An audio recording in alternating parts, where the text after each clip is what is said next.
Aquest divendres 9, a les 19 hores, és a dir, a les 7, a l'auditori del MACBA, un lloc ben modern i contemporani, presentaré un llibre que es diu L'engany de la corrida i que desenvolupa unes tesis a favor de l'abolició de les corrides de toros, i comptaré per la seva presentació amb persones força destacades del col·lectiu Prou. Entre ells hi haurà artistes, hi haurà periodistes, hi haurà filòsofs, hi haurà escriptors, persones que aportaran el seu punt de vista i que reforçaran la tesi del llibre. La tesi del llibre consisteix, per una part,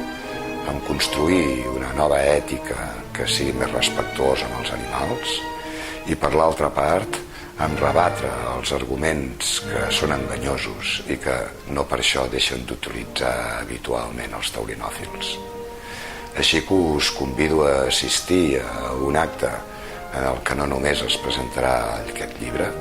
sinó que també hi haurà moltes persones que deixaran el seu testimoni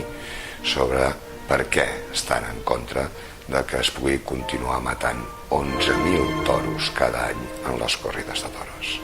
Us hi espero.